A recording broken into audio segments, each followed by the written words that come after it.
Diretamente de lugar nenhum, seja bem-vindo ao Coven da Sabrina. Eu sou o Guilherme. E eu sou o Ricardo.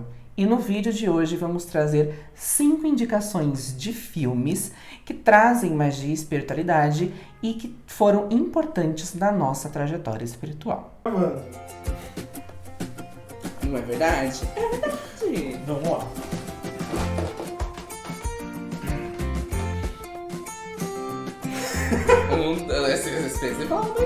Um, dois, três.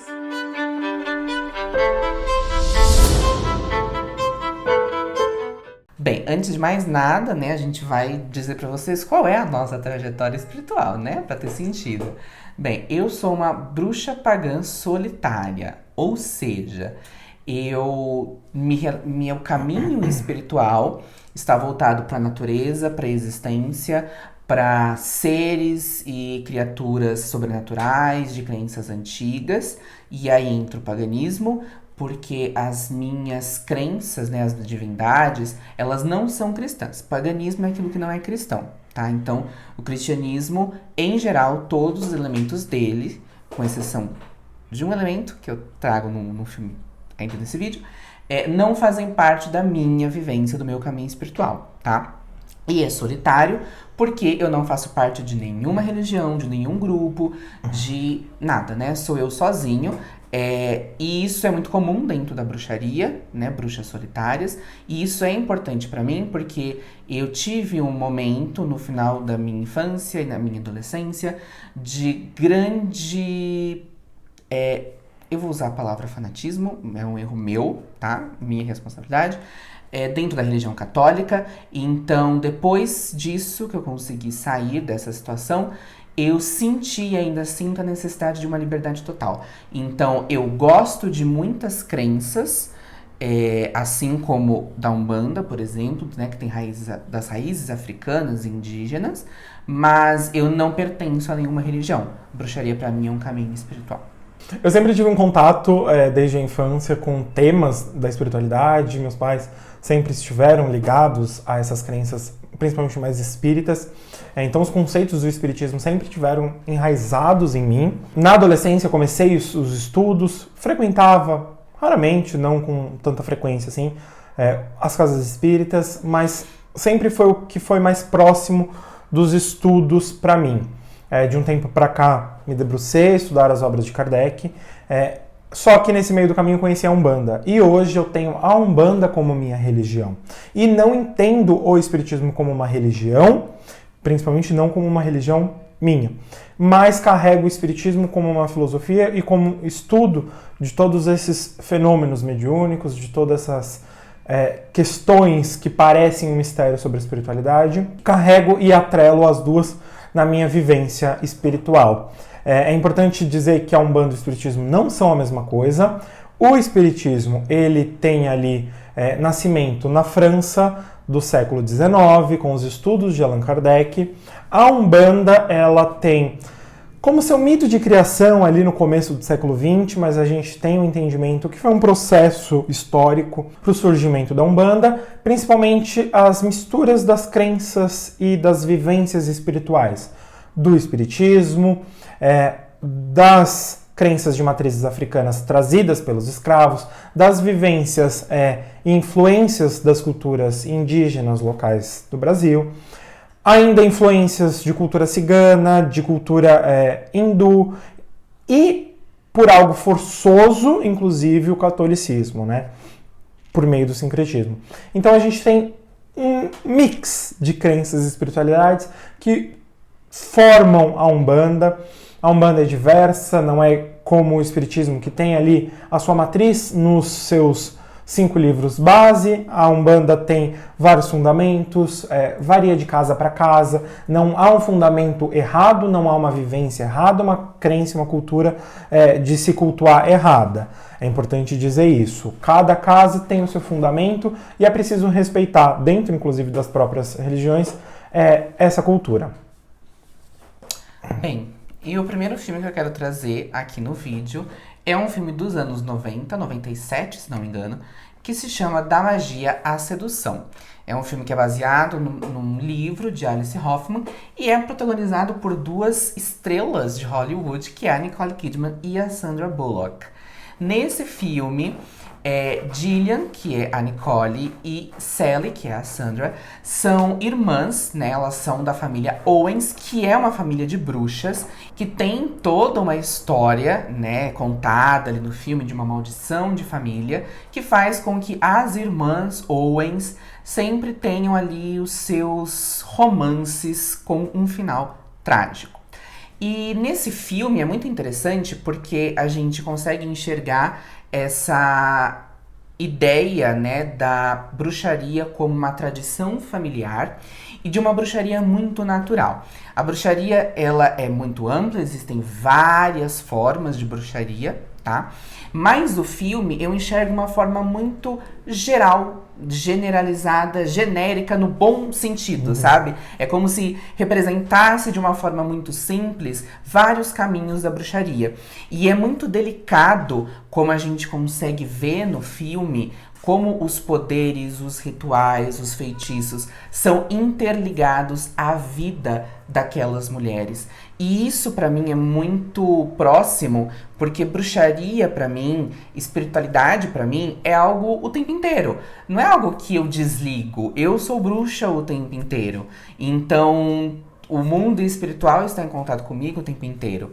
E eu gosto disso, e eu gosto da simplicidade da bruxaria nesse filme, porque eu também sou uma bruxa simples, sem grandes rituais, grandes altares e grandes coisas. E lá também é assim, né? A Sally tem muita conexão com as plantas, a Gillian é mais conectada às emoções, ao romance.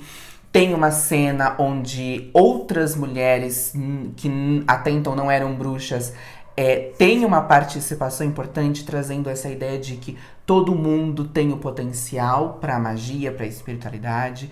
Então, eu assisti, apesar de ser um filme que passava sempre na TV aberta, eu nunca tinha assistido, porque eu tinha medo na época.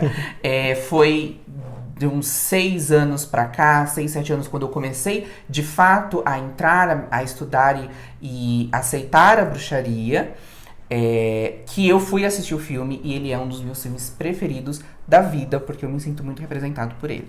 Bom, o filme que eu vou trazer aqui é Morte e Vida de Charlie.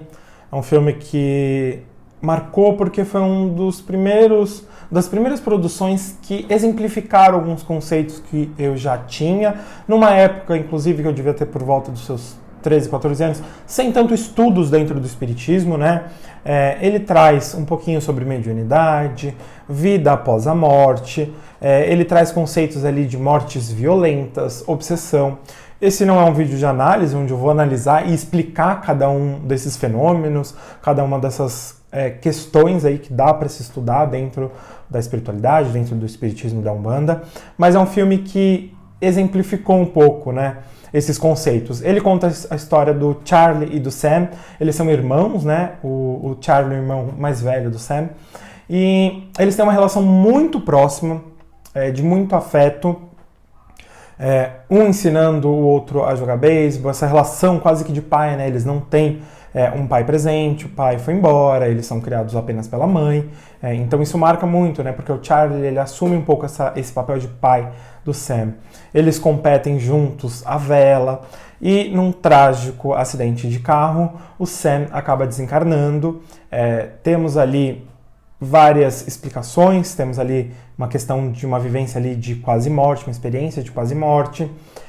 E infelizmente essa relação entre os dois acaba se perpetuando mesmo após a morte, né? Você que gosta e ainda não assistiu, gosta desses temas de espiritualidade e ainda não assistiu, é um filme muito interessante. Então, é um filme que exemplifica algumas coisas. Claro que para entender é preciso estudar. Temos ali dentro do filme uma licença poética, como toda produção tem a sua licença poética e o seu espaço para a ficção.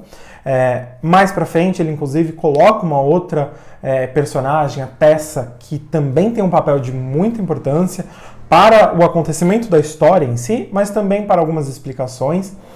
Então fica esse convite para você assistir A Morte e Vida de Charlie e, se quiser, também, depois do filme, pesquisar um pouquinho sobre esses conceitos que eu falei. O próximo filme que eu quero trazer aqui é um filme de terror e que pode causar um pouco de polêmica, até mesmo dentro da comunidade bruxa, porque o filme é A Bruxa. Um filme de 2017, se não me engano, ele é mais recente. Traz ali um terror mais psicológico. A história se passa na época da colonização dos Estados Unidos, século XVI ou XVII. A gente tem uma família que se retira da aldeia para morar no meio da floresta, porque acha que ali eles terão um contato maior com Deus, porque todos são protestantes.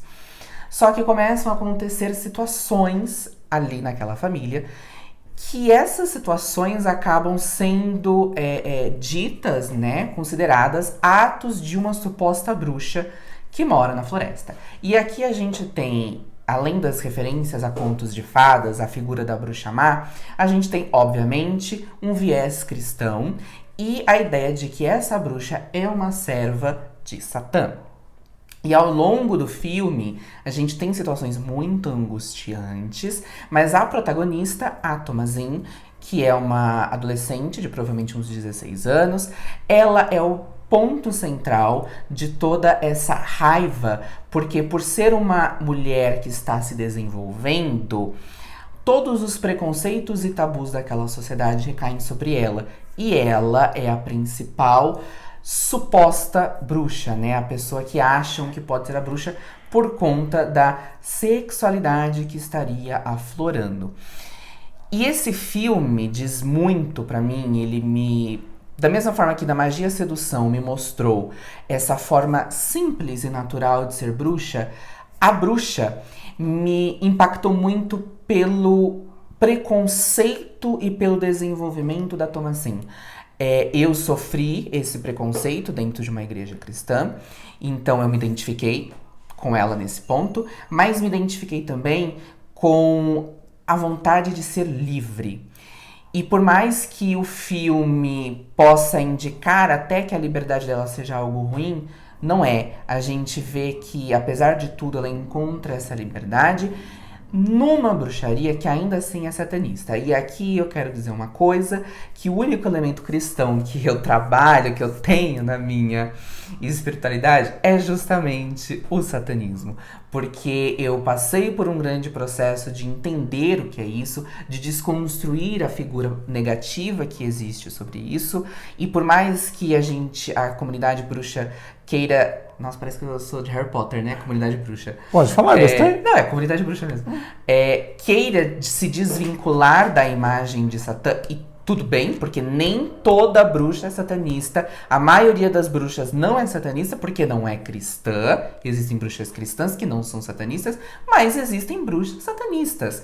E eu sou um pouco disso. Então, eu também gosto de como a liberdade, uma liberdade real, a liberdade que liberta a Thomasin de todos aqueles preconceitos e tabus por ela ser uma mulher, vem através de Satã.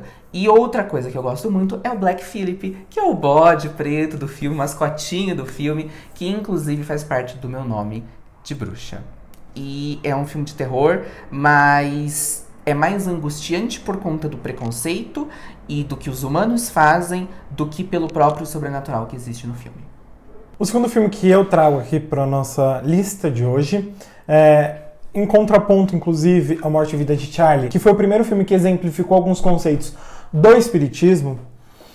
Esse filme, ele exemplificou alguns conceitos da Umbanda, inclusive é um filme nacional. O filme que eu trago então aqui é o filme M8, Quando a Morte Socorre a Vida. É um filme de 2019. Ele conta um pouquinho a história do Maurício, que ele é um estudante de medicina, e ele é o único negro da sua sala. Medicina, um curso elitista, então é um filme que traz muito a pauta social, e inclusive é uma das pautas muito levantadas pela Umbanda, pelo Candomblé, principalmente num processo histórico dessas religiões, onde há um resgate da sua cultura matriz, inclusive com a quebra do sincretismo, né? propondo mais a utilização da imagem africana, dos orixás, com o seu aspecto negro. Então é um filme que traz, assim como essas religiões, as pautas sociais. E nesse filme o Maurício, ele ali nos estudos com os corpos, dentro lá dos tanques de formol, ele começa a perceber que os corpos são de pessoas negras. E aí ele começa a se perguntar, qual a origem desses corpos? Mas não somente, ele, como médium, também começa a ver o espírito de um dos corpos. E a partir daí começa a trama.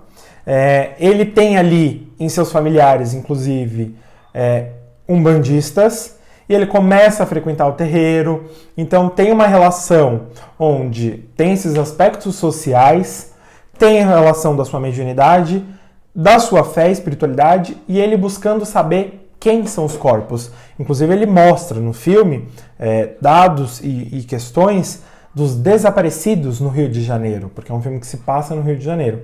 Então, esses desaparecidos, quem são?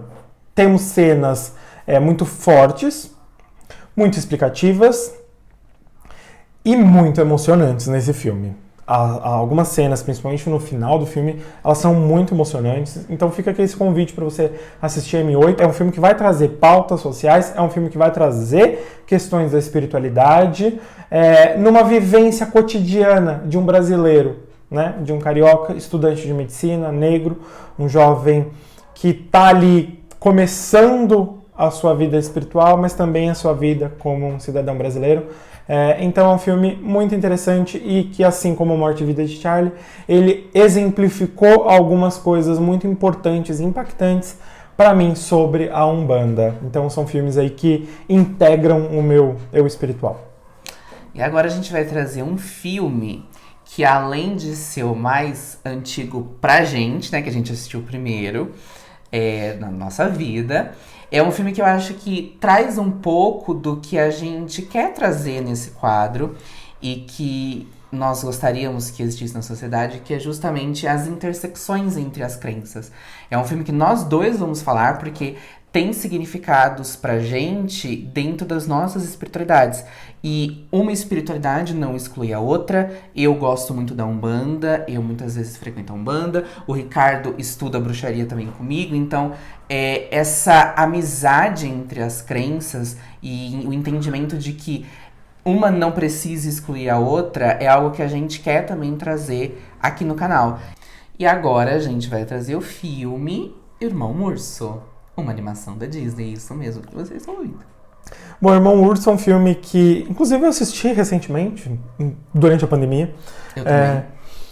Porque era um filme que eu assisti quando criança, então não lembrava tanto, apesar de ser um filme muito marcante para a infância. Bom, eu sempre amei ursos, né? O urso é muito importante e relevante para mim. E é importante que no filme ele traz essas características desse amor que o urso tem, dessa proteção, desse senso de família. Eu, como canceriano, me identifico muito com isso. O animal de câncer, ele podia ser facilmente um urso, para começo de conversa.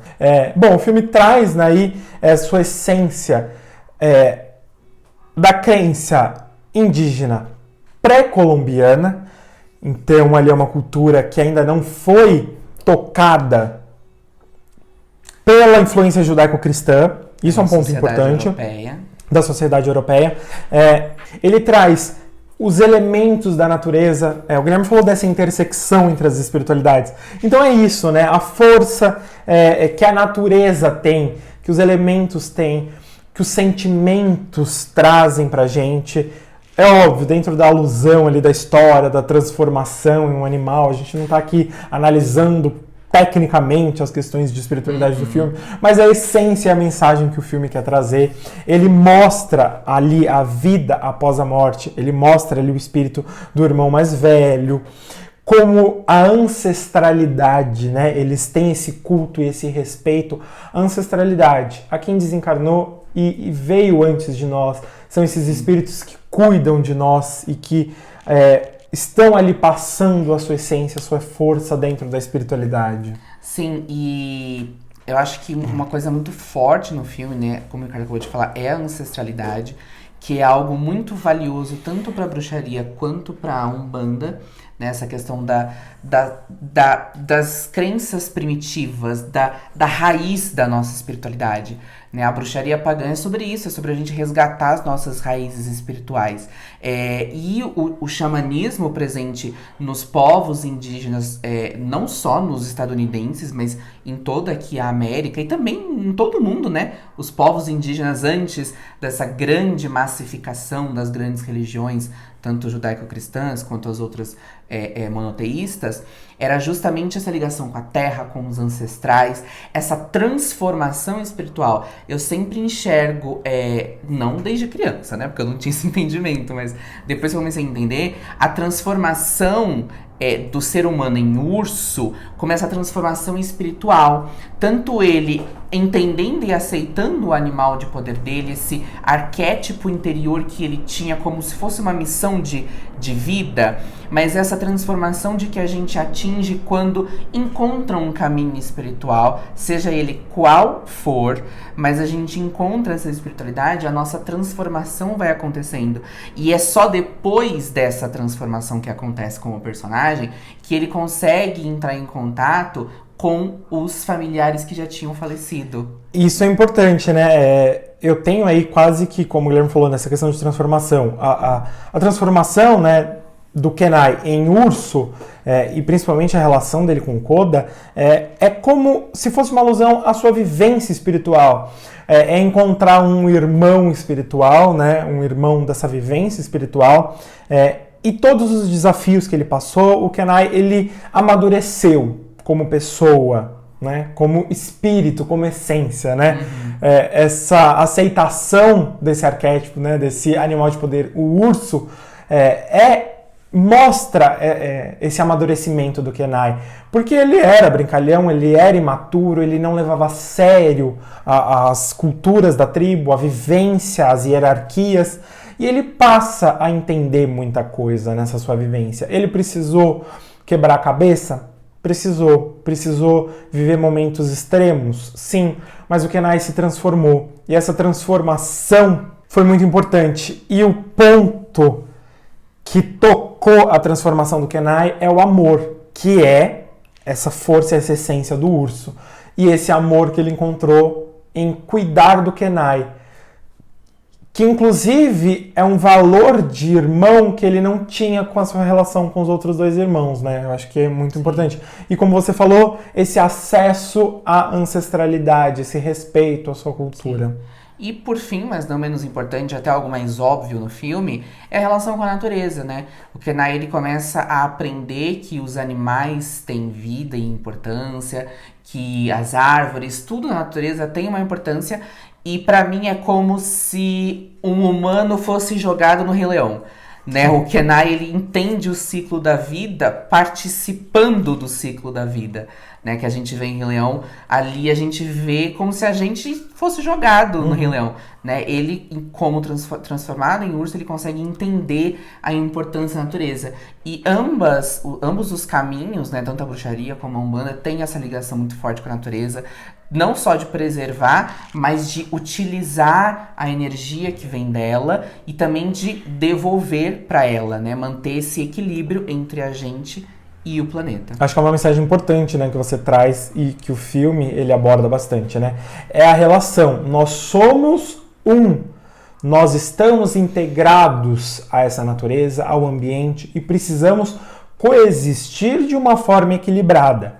Quando não coexistimos de uma forma equilibrada, como vivemos aqui hoje, né? Dá ruim. 2000, dá ruim. Está dando ruim.